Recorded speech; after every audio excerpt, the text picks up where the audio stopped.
I'm Trevor with Vanultra, and today we are going to be going in depth into our new SUV low-profile rooftop tent mount. Now, we have been working on this project for nearly a year, and what we've done is we came out with the very first version, which is this one right here. And the way this works is it attaches to the vehicle and it hooks the front roof rack, part of the roof rack, and the rear part of the roof rack. And if you stand at the back of the bumper, you can use an electric drill and drive the mount together. Now, this has worked out pretty well, but we found out that it's not perfect. And what we have been doing is trying to determine a better solution. So we have done a full redesign. And what we have been trying to do is try to make the installation for an SUV with a Sherpa, Prinzu, up-top style roof rack as easy as possible.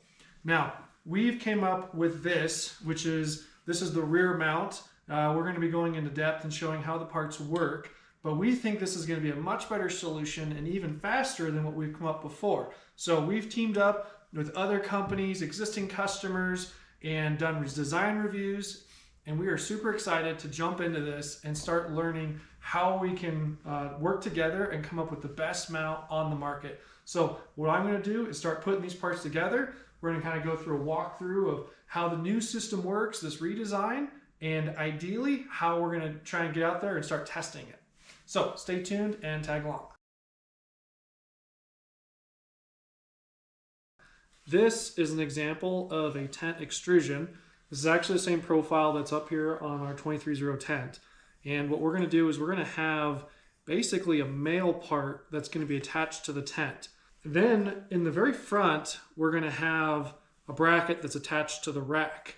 And the way this is going to work is you're going to be able to lower your tent onto the roof rack and slide it into position. That way you don't have to lift it, you can do it by yourself. Basically there's a female part and a male part, and these two are going to mate together, right? Just like that. So that's going to effectively constrain the geometry for moving up, down, left, right, forward. There's just that one constraint, being able to slide this one direction. And that's where the clamp comes into. Now the rear mount, the way this is going to work is that there's a handle that can be operated, and that closes this latch. And that latch is then going to constrain the tent and hold it into position. So in theory, what we're aiming for is two of these latches from the back that we can either reach in with our hand and operate this handle, or we can actually use an extension, stand at the rear bumper, slide it over the handle, and be able to operate this latch without having to reach our arms underneath the tent. We've also made a different variation of the handle where this can go in place like here, and this is going to give us a few more positions. So we're going to try this part out later on, but as is, we're just going to try just a single handle to begin with.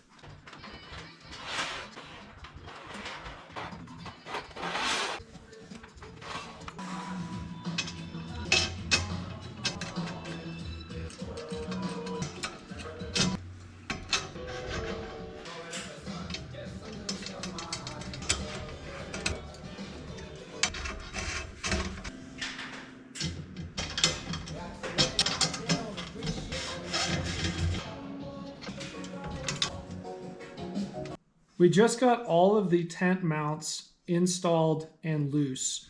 That way we can slide them around for final positioning. Now, if you pan around and look at what we have going on, there's a few different things. We have these slider assemblies that are attached to the tent. We have the brackets in the back. The brackets in the back have the toggle clamp feature. The brackets in the front do not have the toggle clamp feature. And the advantage of that is then you don't have to access the front. Now, we've purposely mounted to the side of this T-track. The reason we did that is to try and keep this lower profile. If we have this bracket assembly up on top, it's going to add additional height to the tent.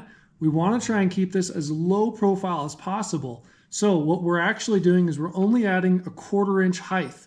And the main reason these are here in the first place is because if there's no height added at all, then the tent mounting rail is gonna vibrate on these other unconstrained crossbars. So we have to add a little bit of height.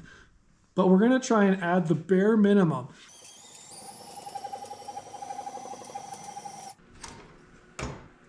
So I just lowered the hoist, and the tent's about 2 inches sitting above the rack. If you guys don't have a hoist, you should seriously consider one. It makes this so much easier and you can do it all by yourself. Now, what we just did is we got the vehicle and the tent pretty much where we want it. And now all the brackets are just about aligned. We did learn that our slider assembly needs to be longer so that we have more room for air for folks that don't have hoists and just need to be able to throw the tent up on there. But for this assembly, it's gonna work pretty well. We're gonna lower it all the way on, and then we're gonna snap everything into place, get it centered on the vehicle where we want it, and then we're gonna go in and tighten everything up in the final positioning. Once everything's tight, then in theory, you should be able to take the tent on and off and have that same position every time. And that's what we're going for. Now, we recognize this might be very difficult if you don't have a sunroof for the front, and we're gonna be working on solutions, but for now, this is a new product and we have a sunroof, so we're gonna go ahead and take advantage of it. I lifted the tent up and was able to slide the slider assembly back and suck it against the bracket. Now this might be doable if you pull off the fairing and be able to reach in from the windshield.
Thanks for watching the video and following along the progress of this project.